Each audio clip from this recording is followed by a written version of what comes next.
Welcome to the Women on Fire podcast. We're on a mission to help you have your best menopause and rest of your life. I'm your host, Jenna Moore. I'm an integrative health menopause coach, and I've studied nutritional awareness, women's hormones through a functional medicine lens, and explored various modalities, including breathwork, mindset, and positive psychology. Join me and my guests as we discuss how to navigate the natural life transition of menopause and growing older, from waistlines, waning libidos, and what to wear now we're over 40. We discuss it all. Women on Fire is sponsored by MenoMe, a New Zealand-based company by women for women. MenoMe specialises in evidence-based, all-natural supplements to support you through every stage of menopause. Thanks so much for joining me today. And we're going to be talking about what happens to your body during perimenopause, menopause, and postmenopause. I get asked this question a lot, and there are actually some episodes on the specific stages on Women on Fire. So I'll link to those in the show notes for you. But let's take a look at the overall picture of what's going on, okay? So by definition, menopause is the end of fertility, and it's often called second puberty, which actually makes sense because if you remember, going into our fertile years or puberty was quite a gradual process up to that lead up to that first period, and so is menopause. So it's kind of like this curve.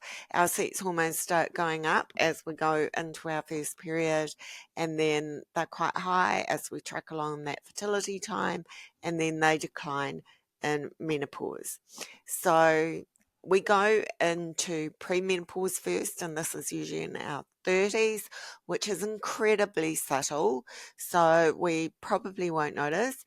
Then perimenopause is a time of most symptoms, then menopause and postmenopause, which we'll go into a little bit in a couple of minutes. We have eggs, we have periods, we have sex hormones, and we have menopause. That's part of the female life cycle, or certainly the our reproductive cycle. And as you may know, women are born with a finite number of eggs, which are technically known as oocytes in our ovaries. And apparently they begin to die off before we're even born. I didn't know that. I only learned that the other day. The ovaries make the hormones estrogen, progesterone, and testosterone. So do some other parts of the bodies, but it's the ovarian hormones and also their interaction with the brain that are the drivers behind our periods, ovulation, fertility, and the stages of menopause. So our ovaries are a big deal. In fact, something called the HPAG axis comes into play here, and that stands for hypothalamus and pituitary, which are in the brain, the adrenal glands and the gonads. So that covers both ovaries and testes. Not a very nice word. Most of us experience our first period between about 10 and 15 years of age, and then we've entered the fertile years. And it's a whole new time of learning, and that's what menopause is too. At the opposite end of the scale, it's also a big time of learning, and the more we know, the better off we are, and the earlier we start preparing, the better off we are as well. So then after we get our first period and go into fertility, for those of us who want and are able to become parents, may come the ups and downs of the fertility journey. It's really only then that most of us learn about ovulation cycles and peak fertility times, unless we have an unplanned pregnancy. And if we do fall pregnant, along with the excitement of success or the surprise, if it is a surprise, can come the roller coaster hormonal shifts of pregnancy. And that's just for some of us, like not all of us get PMS during menstruation. Not all of us will get every symptom during pregnancy, but things like crying at the drop of a hat, tender breasts, of course, morning sickness, nausea, and like I say, not all of us will experience those, but some of us certainly do. Then along comes the next phase, the lead up to menopause, known as premenopause, followed by perimenopause, menopause itself, and postmenopause. And some of this can be downright confusing because most of us have had no education on what to expect with the menopausal side of things. Although the beautiful thing about that is it's changing, and a lot of us are talking and doing things like this. So hopefully the next generation will be more informed. So premenopause is the time from that first period until our ovarian hormones begin to change, which usually begins with progesterone dropping around the mid 30s. And that, as I say, those changes can be subtle, but I'll put that link to perimenopause in the show notes for you. And estrogen may begin to fluctuate as we go into perimenopause around, give or take, late 30s to mid 40s. Everyone's so different, so that's just a ballpark figure. And just as with our periods and menstruation, as we enter perimenopause, the mood swings of PMS, if we've experienced it, may still happen, and there can be other similarities like breast tenderness, fatigue, and depression. But these may also be joined by other signs that we may not have experienced before, like a thicker waist, brain fog, hot flushes, thinner hair, itchy skin, headaches, sleeplessness, and there are more. And I'll put a link to the most common symptoms in the show notes for you. They're also in the perimenopause episode. Many women don't realize these changes can begin as early as our late 30s. It's more likely early to mid 40s. But with the crossover of the signs and symptoms, how exactly do we know where we're at? At the time of recording, and it's July 2024, there is no reliable test for peri, and there's certainly no big announcement from Mother Nature, so we must go by our own body knowledge. See, knowledge very much is power in this case. Our doctor can't definitively tell us either, although blood tests can measure some hormone levels and they're certainly helpful for ruling out other conditions. They're pretty much considered unreliable measures of perimenopause. So the only way to know menopause has occurred is 1 year after our last period, and this we only know in hindsight. So it's not surprising it can be confusing because there's even more. Those signs and symptoms of peri can also cross over with symptoms of hypoactive thyroid, which is very common in perimenopause and at midlife, gut issues, and some autoimmune conditions.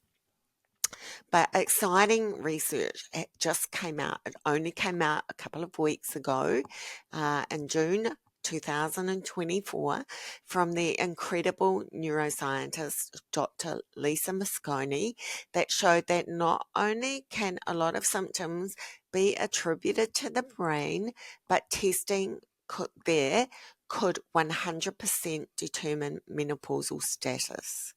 So there's a lot more to that research than just that, and it's early days, but it is set to change the entire face of how we experience menopause, and that is absolutely great news for the next generation. Can I just take a moment to clarify that I am referring to natural menopause here, or spontaneous, as Dr. Mosconi calls it, not chemically induced or premature menopause. They're a different story, and we will definitely cover them in a different episode for you. So basically, menopause occurs when that finite number of eggs or oocytes run out and our ovaries cease to produce estrogen.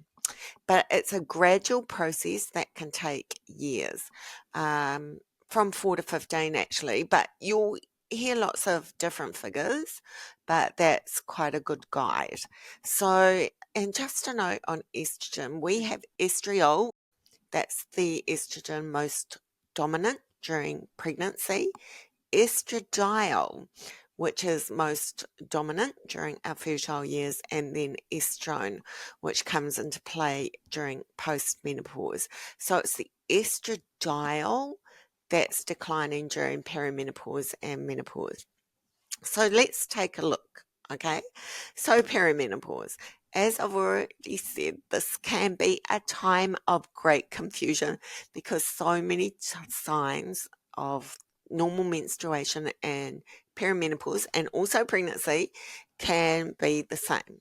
We know menopause is coming, but most of us feel too young for it to arrive, so we don't notice it creeping up.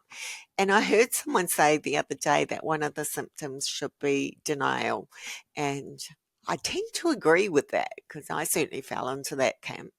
So perimenopause is it's a slow process, but this is the time when our ovaries begin producing less estrogen, or specifically estradiol, and the few eggs we might have left are considered senior citizens.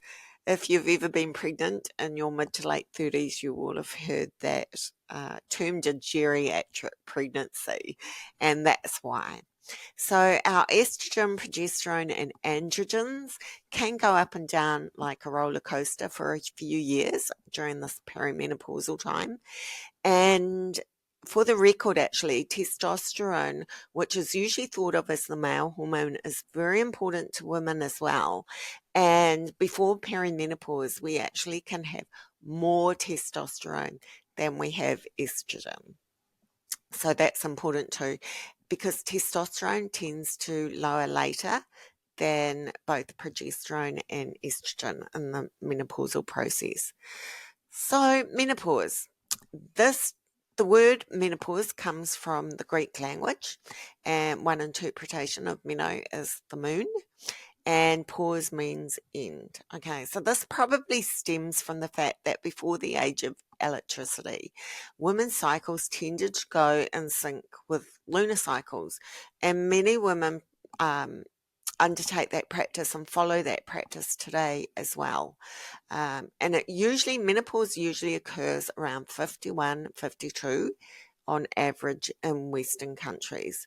Dr. Felice Gersh, who's an amazing menopause doctor in the US, points out that menopause is a process of ovarian aging, which is known as senescence. Isn't that a nicer term than menopause? I think it's more uh, feminine, don't you think? So the definition of menopause is 1 year after your last period, and it's a completely normal process. As I say, on average, this happens in Western countries about the age of 51, 52, and it's not an illness. And if you're a woman and you live long enough, you will go through it. It's not negotiable. It's just part of that feminine life cycle that we talked about earlier. So postmenopause doesn't mean it's all over, Rover, because it refers to the years when the signs begin to subside and the major hormonal players find some stability again. Estradiol has moved from being the dominant estrogen to estrone, which is a weaker form. And because estradiol is protective and it plays a big role in the body regulating and supporting things like the brain, the skin, and our digestive and musculoskeletal symptoms, postmenopause is a time when we can become more vulnerable to certain conditions. So that decrease of estradiol can lead to a lot of things like that.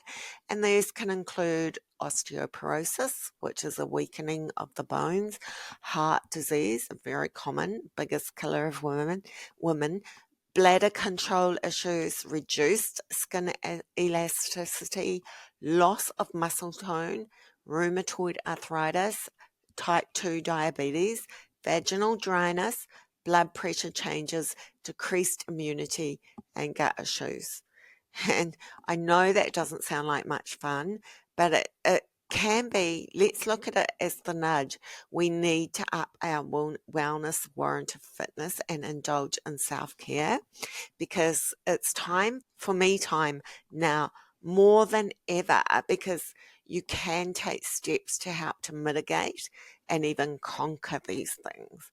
And the good news is that a lot of women in menopause report feeling a greater sense of freedom and happiness. So that's something to look forward to, isn't it? So I think that's amazing. So it is a big time in our feminine life cycle, and we do need education, and knowledge is power. So I hope this has been helpful for you. And if there are any other subjects you'd specifically like covered, please don't hesitate to let us know. Thank you for listening to this episode of Women on Fire. If you like what we share, please subscribe and give us a rating and or a review. In addition, visit our sponsor's YouTube channel at MenoMe 100, where you can subscribe and watch all of the interviews. That's the best way to support this podcast so we can continue to bring it to you. Thank you for your interest in midlife, menopause, and Women on Fire. Let's keep this